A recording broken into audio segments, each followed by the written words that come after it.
Olá, estudantes, sejam bem-vindos à nossa live de revisão da semana. Sou a Prof. Dani e viemos aqui verificar as respostas daqueles exercícios que eu pedi para vocês essa semana. Lembrando que a aula dessa semana foi uma aula de revisão dos conteúdos da semana 6 até a semana 9 aí que nós tivemos. Beleza, gente? E na aula eu pedi para vocês dois exercícios, de número 1, lá da página 31, da seção Hora de Estudo, e da seção Interpretando Documentos, da página 38, o exercício 2. Beleza, gente? E hoje nós vamos resolver aí, verificar essas respostas. Lembrando também que a aula de revisão, como eu falei para vocês, era uma aula para retomar conceitos chaves, não era para aprofundar os conteúdos que foram trabalhados nas aulas anteriores, tá? Era apenas uma aula para retomar aí conceitos chaves aí importantes dos conteúdos que aprendemos, que era a África, o final de conteúdo de África, o Oriente e os povos da América, especificamente os astecas, que foi o que nós trabalhamos até agora, e nas próximas semanas vamos falar sobre os maias, sobre os incas e sobre os povos da América no geral. Beleza, gente? Então já vamos lá, vamos pegar o livro de atividades, o caderno, tudo que vocês tiverem aí das suas anotações para realizar a resolução desses exercícios, tá? Porque eu sei que vocês já resolveram, né? Se não resolveram, aquele momento de deixar a tela em preto e branco aqui, para que vocês resolvam, pausem o vídeo, resolvam, é importante, para que depois a gente retome e aí sim resolva esses conteúdos. Beleza, gente? Então vamos lá. O exercício de número 1 da seção Hora de Estudo tá lá na página 31 de vocês, tá? Esse exercício diz o seguinte no comando dele. Os portugueses utilizavam o termo Oriente, né, entre aspas aí, para se referirem indiscriminadamente à Índia, à China e ao Japão. Ao chegar a essas terras, no entanto, deparavam-se com vários povos, muito diferentes entre si, com os quais agiram de maneira distintas. Por que os portugueses agiram de forma distinta em relação aos indianos e aos chineses? Bom, gente, então eu vou falar alguns dos elementos que têm que estar presentes na resposta de vocês, tá? Mas aí vocês têm que verificar o texto com vocês. Não vou conseguir construir o texto com vocês, mas vejam se os elementos que eu vou falar vão estar presentes. Bom, ali ele fala justamente sobre essa homogeneização que os europeus faziam em relação à Índia, né? Chamavam todo mundo de índias ali na região do Oriente, tanto a China quanto o Japão, quanto a Índia mesmo eram chamados de índias. E quando eles entram em contato com essa região, eles percebem que as situações ali são muito distintas.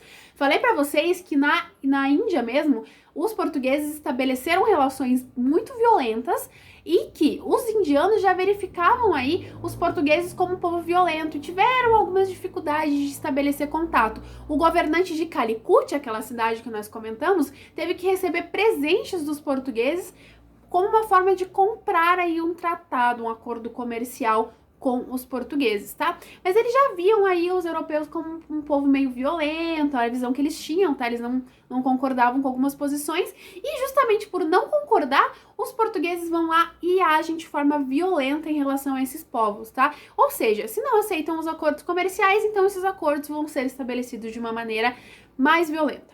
E é justamente isso que acontece, tá? Que acontece com a Índia, por exemplo. Então, falei para vocês na aula e falei na revisão que nós temos que tomar cuidado com essa palavra tratado, porque tratado pressupõe ali que os dois estão de acordo, né? Não é bem um tratado, né? Foi meio que uma imposição ali de uma relação comercial entre essas duas regiões.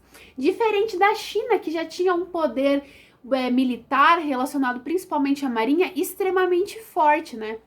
Falamos em aula também. Na China, o governante tinha uma posição muito forte e estava bem estabelecido ali. A marinha também estava bem estabelecida ali. E isso fez com que os portugueses, ao chegarem na China, já pensassem, opa, já não podemos chegar com a mesma atitude que chegamos lá na Índia, porque aqui já vai ser um pouco diferente. Porque se a gente atacar eles, eles vão nos atacar de novo e com o mesmo poder militar, né? E justamente por conta dessas diferenças, os europeus viam os indianos como inferiores, enquanto vinham os chineses como superiores, tá? Então aqui na China os tratados já foram feitos com um cuidado um pouco maior, né? Não foi feito de maneira tão violenta quanto foi feito na Índia, beleza? Então esses elementos têm que estar presentes na resposta de vocês. Se quiserem acrescentar em alguma coisa, falem também sobre o Japão, apenas para deixar registrado, tá? Mas que o Japão, o contato aconteceu justamente por conta dos conflitos internos do Japão, que os daimyos, os senhores de terra, junto com os samurais, que eram seus guerreiros, e contrários, né, versus o imperador e os Xongus, que eram o da exército do imperador, estavam guerreando por poder. E esses conflitos aí internos, essas brigas internas, fez com que os portugueses conseguissem ter esse acesso aí, justamente porque os portugueses estavam com a arma. Então, quando um imperador aí, Xongus, vem essa arma, eles pensam, né, olha a nossa oportunidade de conseguir dominar realmente os daimyos. Beleza, gente? Bom, então já vamos partir para a próxima questão aí, a questão do interpretando documentos, tá lá na página 38 de vocês. Nós vamos resolver o exercício de número 2 dessa atividade, tá? Só um momentinho, vou colocar aqui para que a gente leia junto esse exercício. E lá no exercício de número 2, tem um texto de apoio que diz pra gente o seguinte, em relação aí aos povos da América, tá? Leia o texto a seguir a respeito da invasão espanhola do Império Azteca, no Império Azteca. Então, gente, como eu falei pra vocês, né, quando os europeus se lançam aos mares, principalmente para as Índias, né, e eles realizam essa navegação de cabotagem da África, também há um estalo aí em relação a um matemático da antiguidade chamado de Ptolomeu. O Ptolomeu acreditava que a Terra era redonda e que se atravessássemos a Terra navegando, conseguiríamos chegar ao Oriente, né? Os europeus, eles saindo da Europa, atravessando a Terra navegando, chegariam ao Oriente. Isso fez com que Cristóvão Colombo se lançasse ao mar e chegasse aí às Américas, tá? Inclusive, a América tem esse nome por conta de um viajante chamado Américo Vespúcio, né? E aí vem o nome de América. Quando eles chegam aqui, denominam todas as populações que vinham aqui de indígenas, né? Fazem essa homogeneização justamente por acreditar inicialmente que aqui seria a Índia. Há contradições, há controvérsias, tem teorias que dizem que eles já sabiam que aqui existia um continente por conta das correntes marítimas e outros detalhes, mas quando eles chegam aqui, eles denominam todos os povos aí de indígenas. Falamos em aula sobre as diferenças desses povos, tá? Que esses povos não são iguais, têm culturas diferentes, inclusive conflitos entre eles. E falamos sobre os astecas. Falamos aí sobre as condições dos astecas, né? As condições políticas, econômicas e religiosas. Então, ali diz o seguinte, né? Hernán Cortés conquistou Tenochtitlán, falamos sobre Tenochtitlán, com uma tropa de 600 espanhóis e uma incontestável quantidade de índios de Texcaca, Cáusco, Mixquic, Chimahuacán, Amacamapã, Tlamanalco e outros povos humilhados pelo Império. Percebam aí que o meu astequês não é muito bom, né? Mas vamos lá. Fartos de banhar com o seu sangue as escadarias do Templo Maior. Vamos ler com mais calma esse texto, dissecando ele para entender mais ou menos onde estão os aspectos aí do Império Espanhol e por que tá desse domínio. Vamos lá. Hernán Cortés conquistou Tenochtitlán, a cidade principal do Império Azteca, com uma tropa de 600 espanhóis e uma incontestável quantidade de índios, né, fala ali, uma quantidade de cidades que foram dominadas pelo Império Azteca. Lembra que eu falei para vocês, até na revisão, de que Tenochtitlán, apesar de ser a cidade principal, era rodeada por outras cidades que foram dominadas pela expansão territorial aí dos astecas, tá? Que foram anexando essas outras cidades. E que falamos em aula, durante as aulas, que os próprios dominados, né, que foram dominados em guerra, eram utilizados para os sacrifícios humanos, que, segundo a religião asteca, era uma forma de manter a ordem do universo, tá? Aí ele diz isso, né? Fartos de se banhar o seu sangue nas escadarias do Templo Maior, porque esses povos dominados eram utilizados nesses sacrifícios.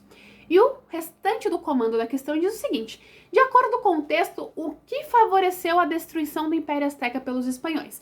Bom, gente, o texto fala que a destruição do Império Azteca pelos espanhóis foi legitimada, né, foi ajudada por esses povos que foram dominados em torno da cidade de Tenochtitlán pelos astecas, né? Por quê? Porque esses povos, além de ter que pagar impostos, de ter uma série de exigências em relação aos astecas, também eram utilizados para os sacrifícios humanos, tá? E, às vezes, né, quando você era asteca aí, você ser utilizado para sacrifício humano poderia ser, sim, algo produtivo para você, algo positivo. Você poderia ficar feliz em ser utilizado para o sacrifício humano, porque aquela era a sua crença, mas não necessariamente para essas cidades que eram anexadas. Isso não era homogêneo, tá? E é justamente isso que diz aqui. Essas cidades cansadas aí de serem utilizadas nesses sacrifícios humanos, de serem exploradas economicamente aí pelos astecas, decidiram apoiar os espanhóis como uma forma de derrotar os astecas, pensando que assim conseguiriam a sua liberdade. Mas nós vamos ver nas próximas aulas que não foi bem assim. Beleza, gente? Então esses elementos têm que estar presentes na resposta de vocês, ok? Gente, então é isso, nossa live de revisão, tá? Retomem os conteúdos se necessários, bons estudos e até a próxima semana!